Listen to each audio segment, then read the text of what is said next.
ডাকে। সুজন কাছে এসে বলে ডাকছো কেন আমারে।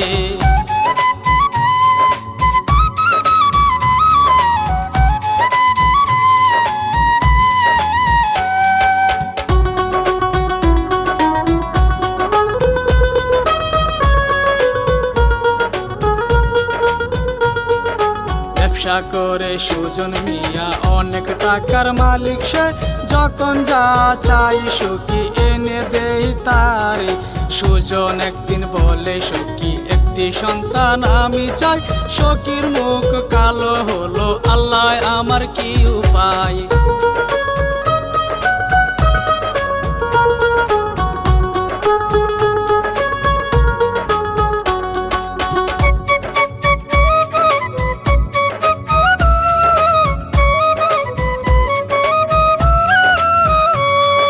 সখী একদিন খবর পেল ফকির বাবার কাছে যায়। বাবার কাছে গিয়ে সখী সব কিছু খুলে কই। ফকির বাবা বলে আল্লাহ চাইলে হতে পারে। পানি খাইবা 3 বেলা নিয়ম মতে রে।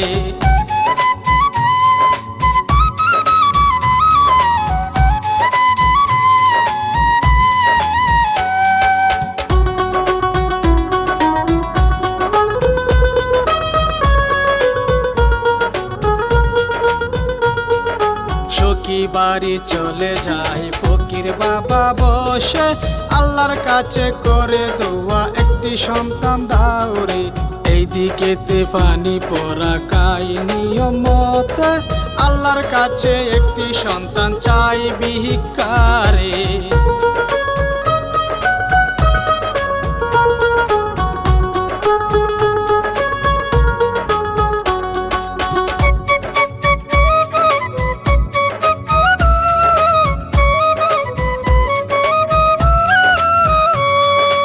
এইভাবে 6টি মাস যায় পার হয়ে। সবুজ দেখে সখী হঠাৎ বুমি বুমি করে রে। সবুজ বলে সখী তোমার কি হয়েছে বলো না। সখী বলে আল্লাহ পাক সন্তান দান করছে রে।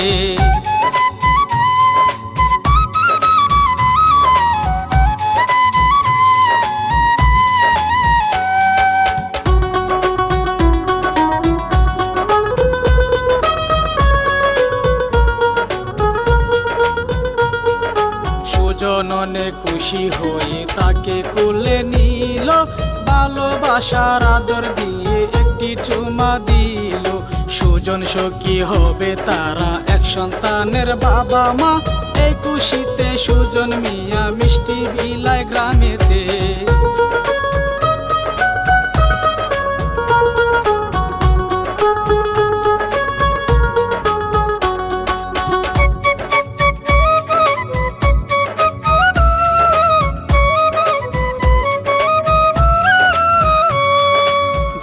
মাস 10 দিন পরে একটি সন্তান হলো।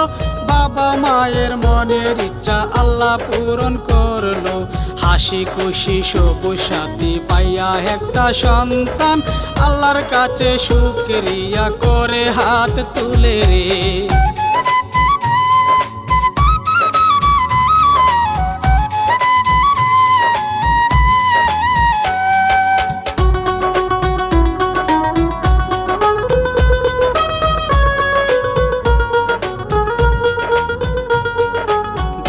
দেখতে 8টি বছর পার হয়ে গেল।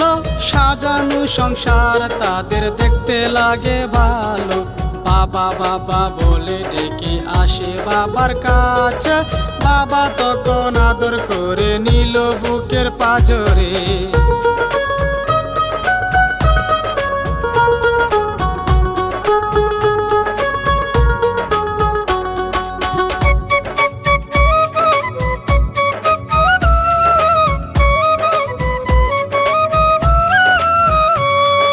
প্রতিদিন সকাল বেলা রুমা বাবার সাথে স্কুলেতে চলে যাই অনেক মজা করে। দোকান থেকে সবুজ মিয়া দিল চকলেট কিনে। রুমা বলে গুড বাই, যাও বাবা অফিসে।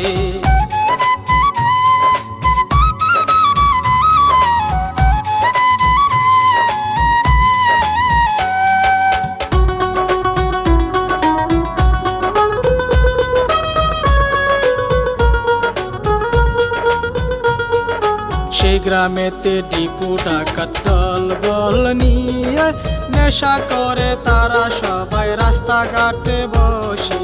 ডিপু ডাকাত ভাবে মনে কোনো টাকা পয়সা নাই, সুজনেরই মাইয়াটারে অপহরণ করতে চায়।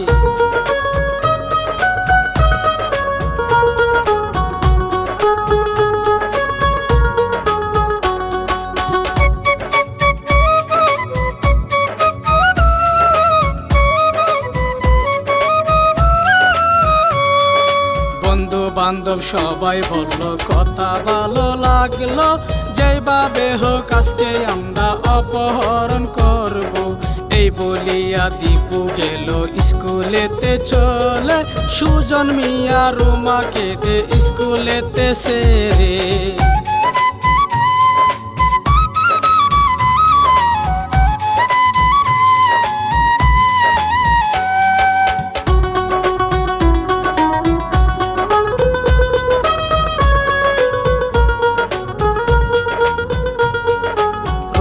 যখন ছুটি হলো স্কুল থেকে বের হলো, ডিপু ডাকাত দেখে তারে অপহরণ করলো। ডিপু ডাকাত ফোন করিল এই না সখীর ফোনে, 5 লাখ টাকা দিলে ছাড়বো আমি রুমাকে।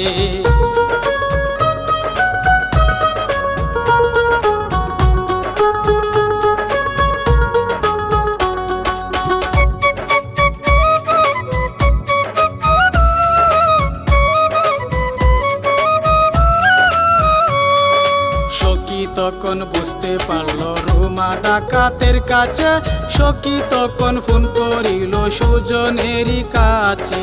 রুমা অপহরণ হলো শুনো গো সুজন, 5 লাখ টাকা চাইল ডাকাতেরই দলে।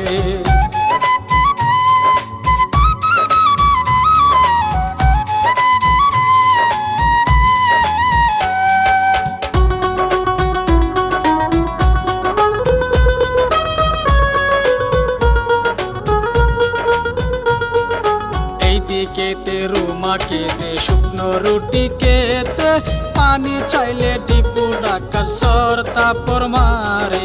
অন্ধকার ঘরে তারে বন্ধ করে রাখে, মামা বলে ডাকে বয়ে পরাণ কাঁপে।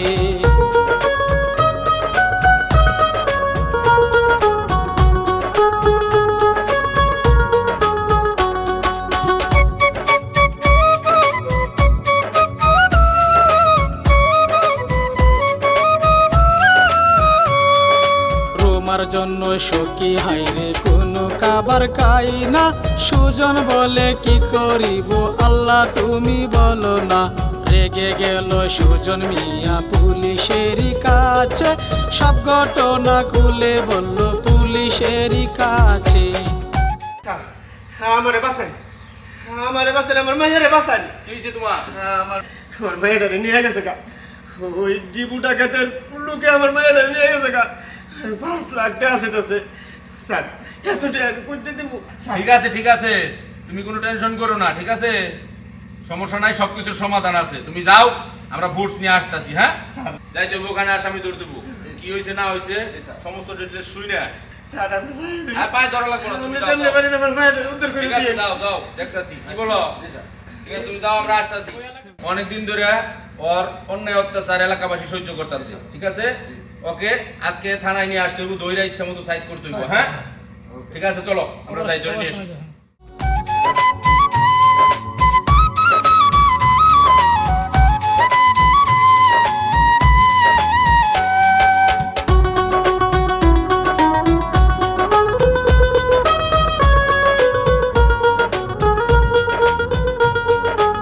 একা ঘরে রুমা তাকে ঘরে কোনো পানি নাই, চিৎকার করে রুমা একটু পানি খেতে চাই। শুকনো রুটি খেয়ে রুমার গলায় গেল আটকে, চোখের পানি দিয়ে রুমার টুট দুটি ভিজে।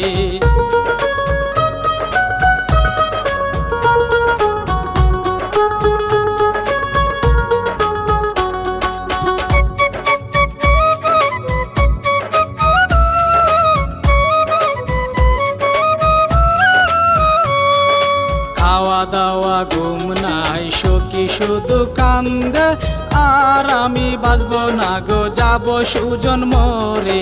সুজন তখন ডেকে বলে, কেঁদো না গো সখী, থানা থেকে ফোন দিয়েছে, তোমার খবর পেয়েছি।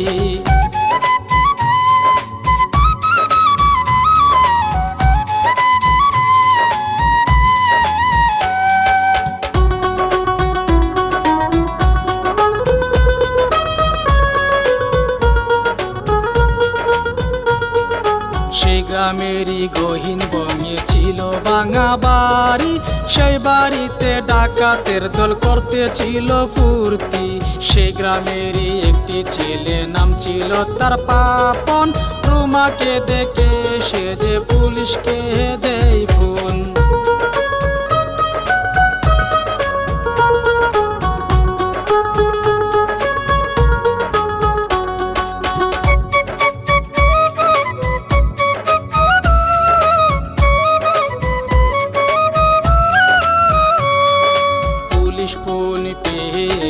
উদ্ধার করলো রুমাকে, ডাকাতের দলকে নিয়ে ভরে দিল জেলেতে। সখী তার মেয়েকে তুলে নিল বুকেতে, আল্লাহ তুমি ফিরাই দিছো আমার পরাণ পাখি রে।